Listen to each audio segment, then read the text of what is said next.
Hi everyone, the Lone Wolf here on my way towards Odyssey, where I will cover the dev blog on the resource rebalancing in EVE Online Odyssey.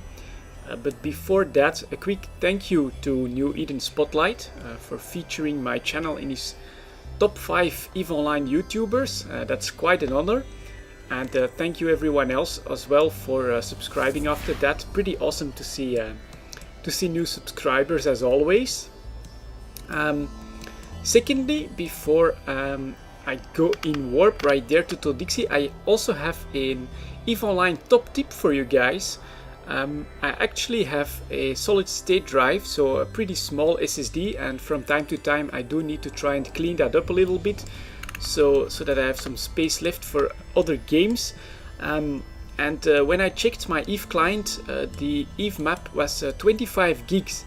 After a bit of research, I found out that you can delete all the .patch files from there, and I managed to reduce it to 11.1 gigs, which I think is normal for the EVE client. So yeah, that's basically a top tip. If you want to save some room on your hard drive, check your EVE client. You might be able to get rid of a lot of the patch files. It's normally, for me, it's in C program files ccp EVE. That's the directory. As well, in the EVE launcher, you can actually set it. There's like a small maintenance icon with a wrench on there somewhere at the top. You can put the settings so that after patching it will automatically delete the patch files, which should help you keep your client size a bit smaller automatically.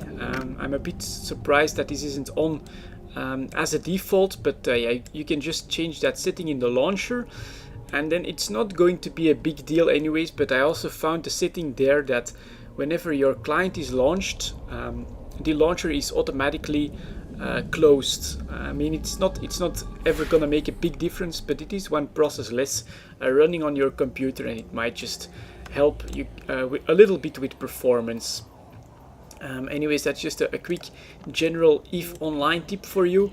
And as you can see, I'm heading for the station now, and I'm going to sell off some more of my mineral stocks for two reasons. The first one is the dev blog that I'm about to cover in a moment. I am expecting a serious drop in prices for these high-sec minerals, titanium pyrite and mexalon. And the second one is I want my damn Quave catalyst. I tried with a sell order, buy order of 150 million, but no one has taken the bait just yet. I don't think it's gonna work out either.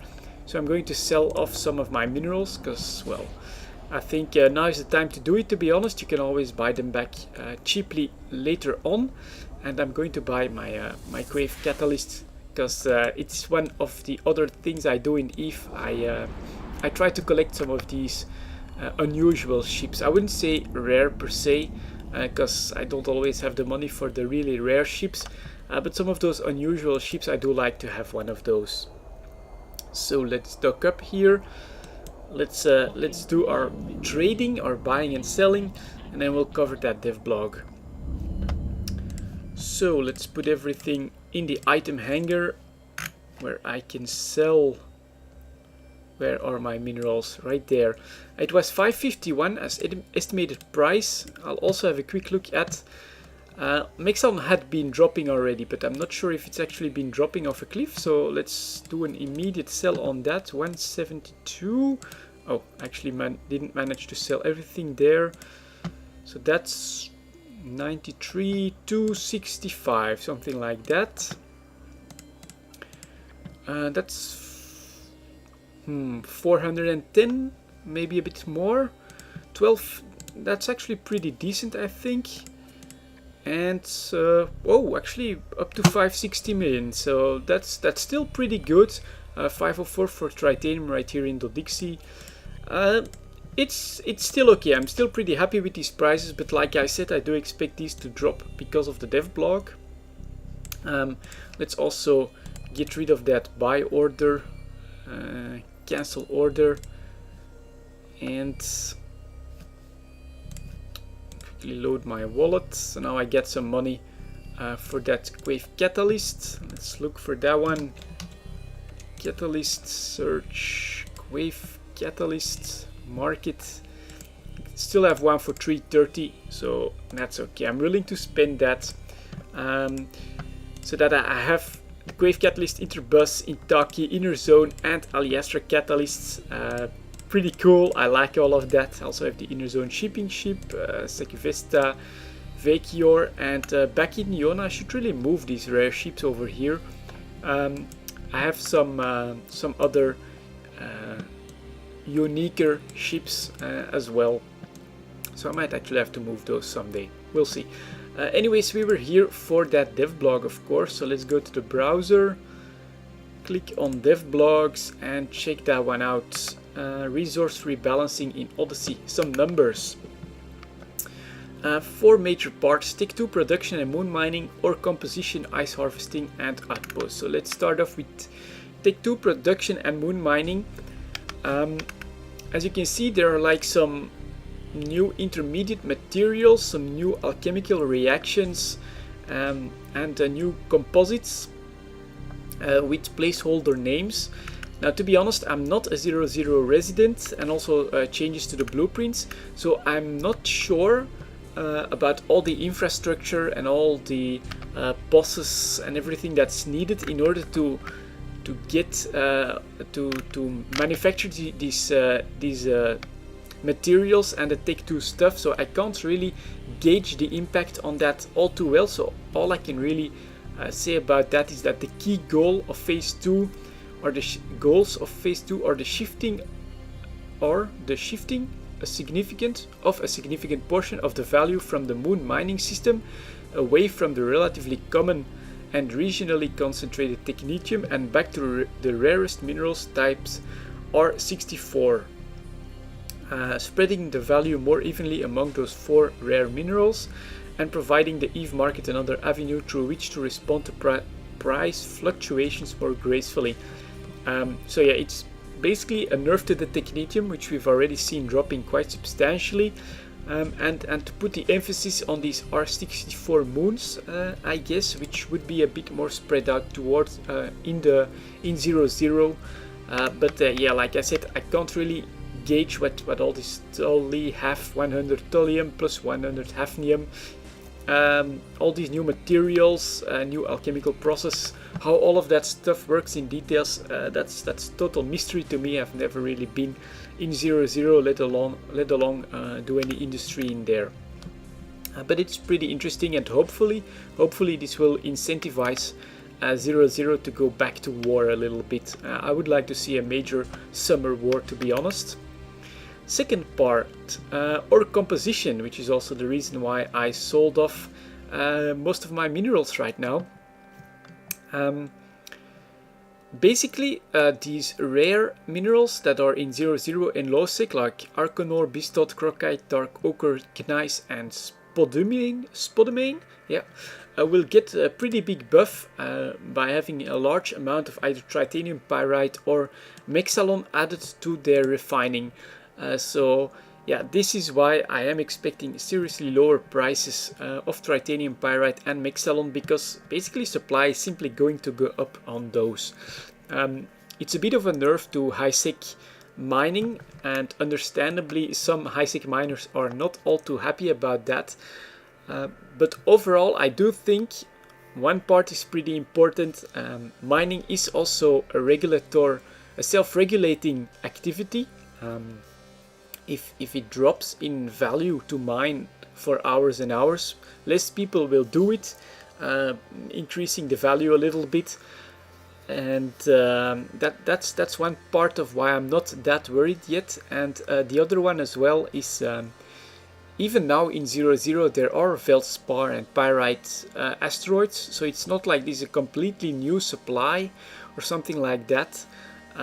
It's just a buff to these specific asteroids, which CCP hopes to incentivize people to go mine in low-sec and in 0-0 a bit more, which I personally think that impact is not going to be all that big. You know, they could already mine titanium if they really wanted to in 0-0 and in low-sec at the moment. But it's just so much easier and so much safer to do in high sec that I wouldn't be surprised that especially in low sec it's just not gonna take. You know, if you have to have people patrolling your systems in order for you to mine safely in low sec, compare that to simply getting all those people mining in high sec, you'll always end up with so much more in minerals that even with this buff, I even think it might not be enough to incentivize people, especially for low sec. Now for null sec, yeah, this could be a buff and make null sec a bit more independent in its manufacturing, less dependent on importing minerals from high sec, which overall I'm not really against, to be honest. If null sec can also offer a wide variety of gameplay types, such as mining and industry as well, why not? You know, 0.0 will have to change a little bit, try and accommodate miners as well. People might just want to try and join a 0.0 alliance if they want to do some more mining that will yield them more money than what they get in high sec, which will get, of course, a hit from this.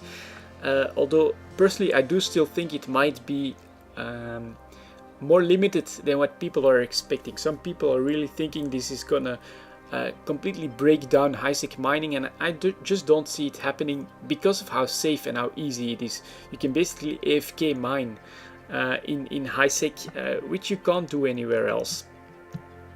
Another part, it's not in this dev block, is that normally all mining anomalies will no longer have to be scanned with probes, and that's a bit of an ouch for wormhole miners, and again for low sec and null sec miners. You know, you can't really watch out for probes anymore. Someone can just find you and warp straight to the belt that you have found in the anomaly, and that's again something that I think clearly shows that point. There was a lot of complaining about that from miners that were mining in wormhole space, that it's not as easy as buffing the income for miners in null sec or low sec with a few percentage points. That's really not gonna make the difference. A lot of the high sec miners are there A, because they can AFK mine, and B, because it's really easy and really safe. So yeah, it might just not be enough, even in my opinion. Pretty interesting. I'm not against this personally. It does mean, of course, that I probably won't be mining myself anymore in high sec. I'll try and find some other activities that will make me a bit more ISK. Third part, ice harvesting. Once again, this is actually a huge change. Right now we have these infinite ice belts in certain systems. All of these are going to move to anomalies, and they will be limited in size and respawn in the same systems again and again. The Amar systems get quite a nerf on that in their amount, so a lot of Amar systems, especially I think it was Canid and Amatar high sec systems, a lot of them will get none of these anomalies, or a limited amount of them.